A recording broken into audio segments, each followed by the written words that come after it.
Macron nägi Süürias surma lähedalt, mille Trump aitas legitimeerida pärast seda, kui pommid plahvatasid hotelli lähedal, kus Prantsuse president viibis Damaskuses.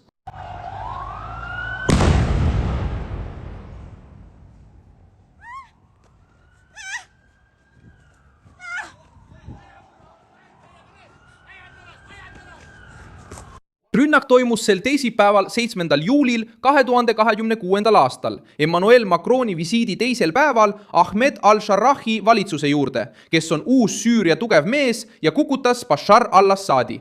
Ja nüüd püüab ta läänemaailmale müüa stabiilsuse kuvandit. Tere tulemast Rahvapaleesse ja tere tulemast uude Süüriasse.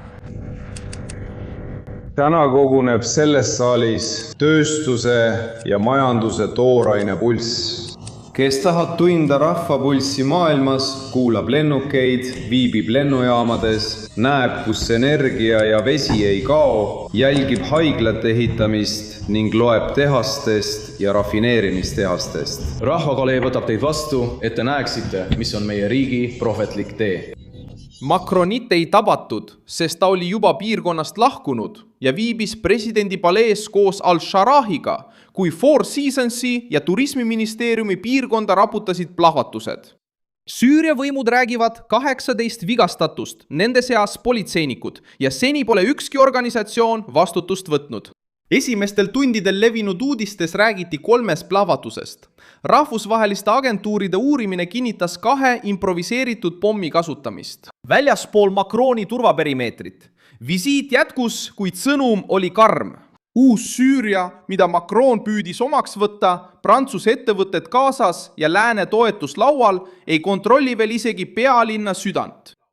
Kes tahtis Macronile sihikule võtta? Miks Damaskus ebaõnnestus just uue režiimi kõige sümboolsema visiidi ajal? Kuidas Trumpist sai selle uue Süüria käendaja? Ma räägin sulle sellest kõigest kohe. Kui sulle meeldib selline otsekohene ja aus sisu, siis kaalu tellimist, sest siin on iga päev selliseid videoid. Rünnak toimus Damaskuse tundlikus piirkonnas, Four Seasonsi hotelli, turismiministeeriumi ja rahvusmuuseumi lähedal.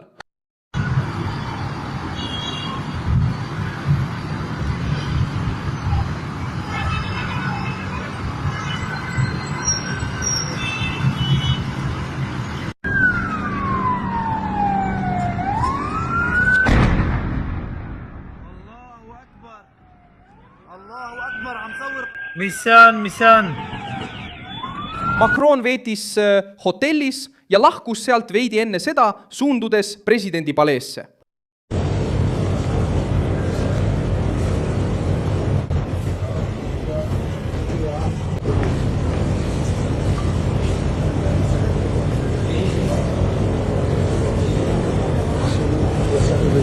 Plahvatused toimusid pärast delegatsiooni lahkumist. Süüria valitsus teatas, et julgeolekujõud olid juba lõhkekehad avastanud ja üritasid tegutseda, kui toimus plahvatus. See olukord paljastas puudujäägi, mida Ahmed al-Sharrahi valitsus ei tahtnud näidata. Macron saabus Süüriasse, et avada uksi, esineda Euroopa liidrina, kes suudab Damaskuses uue võimuga rääkida ja tutvustada Prantsusmaad kui ülesehitustöö partnerit.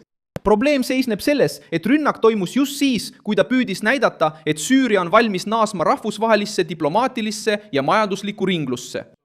Reisi käsitleti kui ajaloolist, sest see tähistas esimest Euroopa Liidu riigipea visiiti Süüriasse pärast Bashar al-Assadi kukutamist 2024 aastal. Prantslane võttis kaasa Total Energiesi ja CEPi CMA CGMi juhid, 2 Prantsuse hiiglast, kes on seotud energia, transpordi ja logistikaga. Päevakorras olid ülesehitustööd, lepingud, kaubanduskoridorid, lennundus, pangandus ja osa endise Assadi perekonnaga seotud varade tagastamine.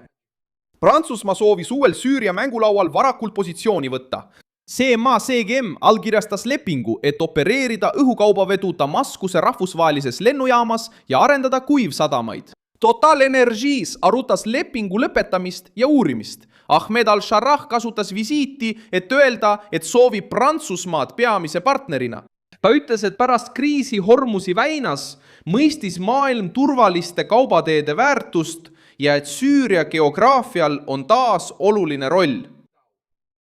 lubage mul rääkida suurepärasest Süüriast. Strateegiliselt nõrgestatud piirkonnast, mis ühendab Vahemere, Pärsia lahe ja Iraagi ning on vaid mõne tunni kaugusel minu praegusest teekonnast. Ja pärast viimase 5 aasta kriisi, mida me kõik sel aastal kogesime, jätab maailm kõrvale sellised väärtused nagu puhvertsoonid, reisimine ja kuninglikkus ning on olemas geograafiline tähtsus. kõne näitab uue valitsuse ambitsiooni muuta Süüria läbipääsuks Pärsia lahe, Iraagi, Türgi ja Vahemere vahel. Kui meri muutub riskiks, püüab Damaskus pakkuda kindlat maad lahendusena. Siin tulebki mängu Trumpi toetus. Ameerika Ühendriikide president oli juba varem käsitlenud Al-Sharahi kui kasulikku tegelast Lähis-Ida ümberkorraldamisel. Juunis ütles Trump, et ta oli rääkinud Süüria juhiga Hezbollahst Liibanonis. Ta kiitis ka Al-Sharahi, öeldes, et too ei ole küll skaut, kuid on teinud muljet avaldavat tööd Süüria ühendamisel. See avaldus paljastas ameeriklaste panuse, kasutada uut Süüria valitsust Iraani mõju ja Hezbollah vastu, isegi kui sellel valitsusel on endiselt raske minevik ja habras julgeolek.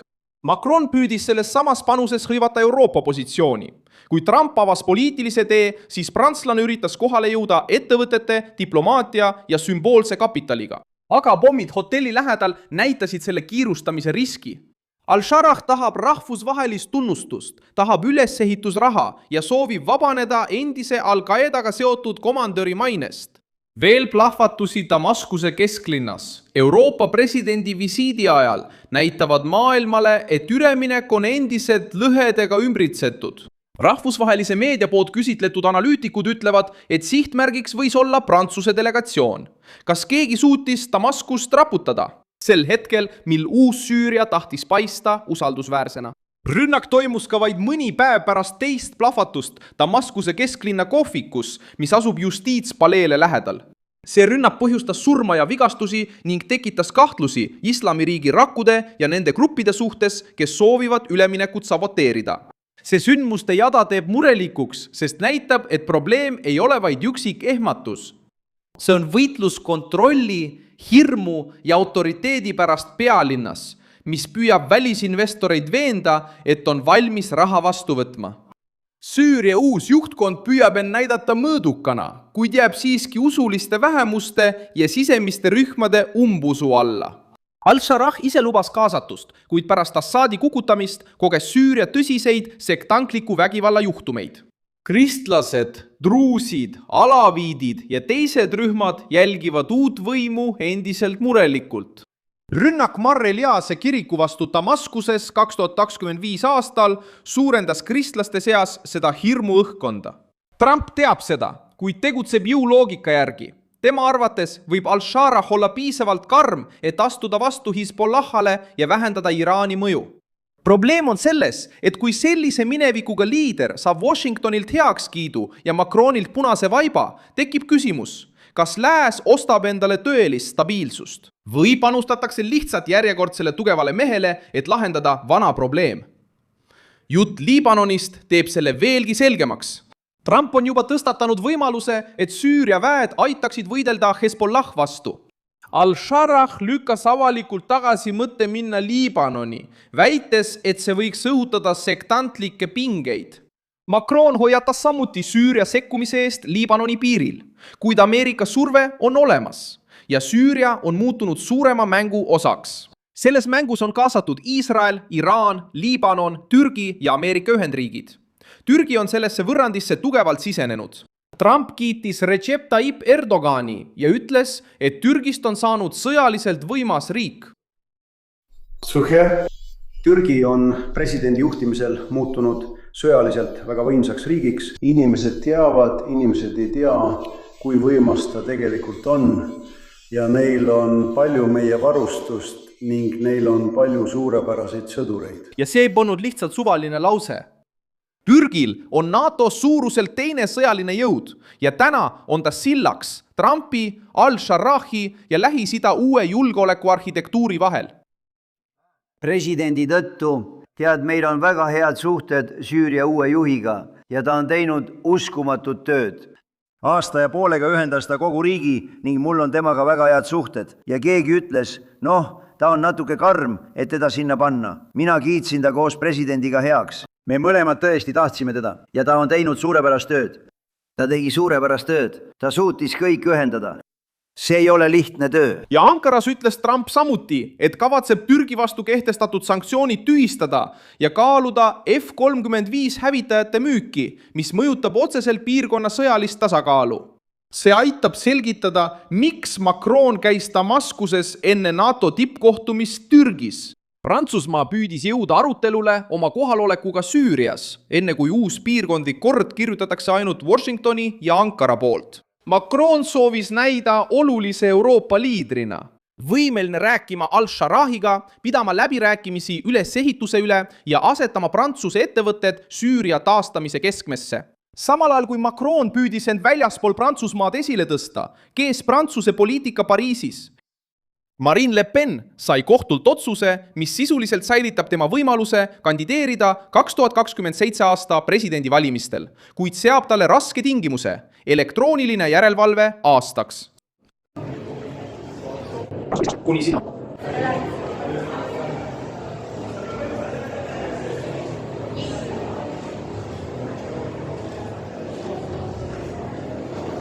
Kohus vähendas kandideerimiskeeldu, kuid jättis jõusse süüdimõistva otsuse Euroopa Parlamendi vahendite väärkasutamise eest tema partei Rahvuslik Liit poolt.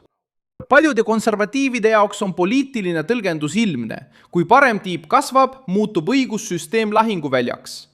Emmanuel Macron vältis Le Peni otsuse kommenteerimist Süürias toimunud pressikonverentsil. Ta ütles, et president ei peaks kohtulahendite kohta sõna võtma. Prantsuse president viibis Damaskuses, püüdes anda legitiimsust valitsusele, mis oli seotud džihadistliku minevikuga, samal ajal kui tema peamine vastane kodumaal seisis silmitsi piirangutega, mis võivad mõjutada Prantsuse valimisi.